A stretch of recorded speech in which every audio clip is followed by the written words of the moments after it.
This is chapter 13, and it's called The End Days Interpreted. Now, as we start, we can try to unravel St. John's apocalyptic visions, but so much of it has been taken out of context by exhibitionists that they begin to dominate our thinking. It happens because much of it is difficult to interpret because of a healthy dose of symbolism. But yet, there are so many who wish to keep the coffers of the doomsday machine happily rolling along, even after Scripture warns us of soothsayers. But there is another who spent an inordinate amount of time learning from the greatest authority on this matter. Of course, we've come to know him as St. Matthew, with the most stirring interpretation that speaks to all, regardless of if you're an agnostic or a fringe believer. His words are unequivocal and worthy to be repeated verbatim and uninterrupted. And it's St. Matthew chapter 24, verse 3. And as he was sitting on the Mount of Olives, the disciples came to him privately, saying, "Tell us, when are these things to happen? And what will be the sign of the coming and of the end of the world?" St. Matthew chapter 24, verse 4. And in answer Jesus said to them, "Take care that no one leads you astray. For many will come in my name, saying, 'I am the Christ,' and they will lead many astray.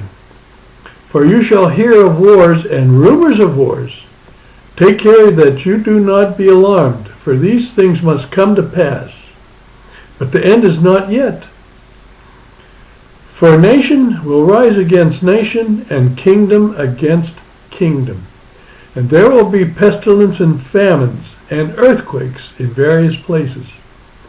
But all these things are the beginning of sorrows." Are we not beginning to see a prelude to the stirrings of a world filled with sorrows? For a fact, as a young democratic nation, we are slowly losing our freedoms, beginning with attacks on our religious adherences. Coming back to St. Matthew, chapter 24, verse 9. "Then they will deliver you up to tribulation, and will put you to death, and you will be hated by all nations for my name's sake. And then many will fall away, and will betray one another, and will hate one another. And many false prophets will arise, and will lead many astray. And because iniquity will abound, the charity of the many will grow cold. But whoever perseveres to the end, he shall be saved. And this gospel of the kingdom shall be preached to the whole world for a witness to all nations, and then will come the end." Our more notorious televangelists are serious of obviously challenging the church's rituals once founded upon Peter the Rock. They happily accept donations, which are, believe it or not, nothing more than unintended bribes for God's blessings, so they can continue to live in palatial surroundings with extravagant budgets to afford their fancy means of transportation. And now, as we go back to St. Matthew, chapter 7, verse 21. "Not everyone who says to me, 'Lord, Lord,' shall enter the kingdom of heaven, but he who does the will of my Father in heaven shall enter the kingdom of heaven. Many will say to me in that day, 'Lord, Lord, did we not prophesy in thy name, and cast out devils in thy name, and work many miracles in thy name?' And then I will declare to them, 'I never knew you. Depart from me, you workers of iniquity.'" Continuing with St. Matthew chapter 24, verse 23.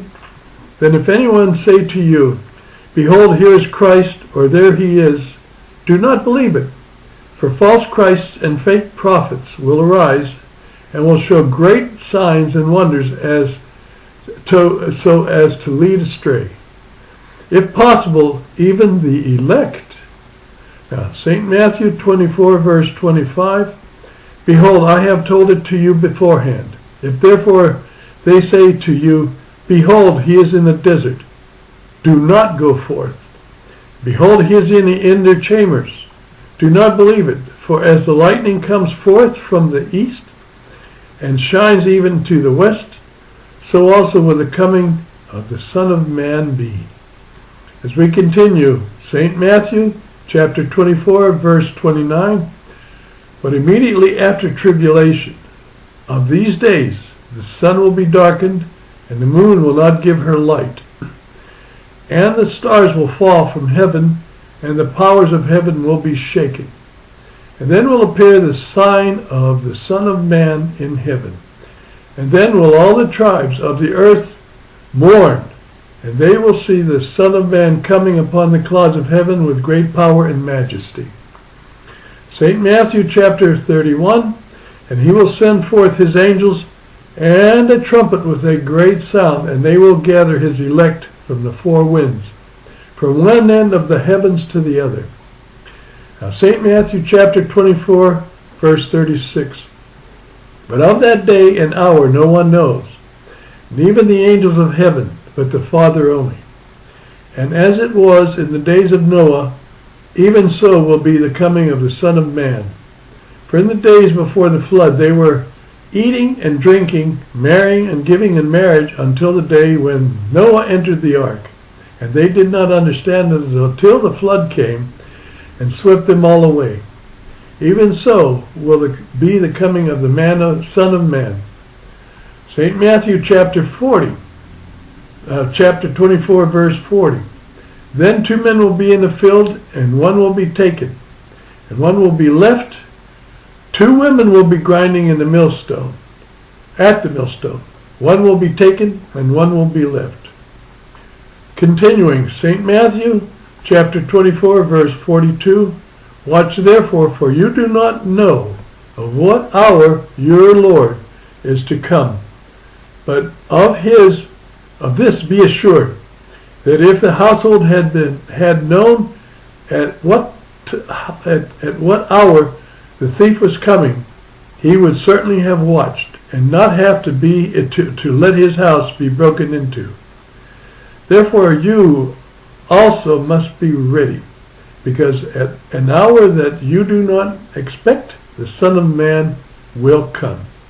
Now our St. Matthew has just revealed the coming of the end. And these passages reveals a poignant but abridged version of what St. John reveals in his Apocalypse.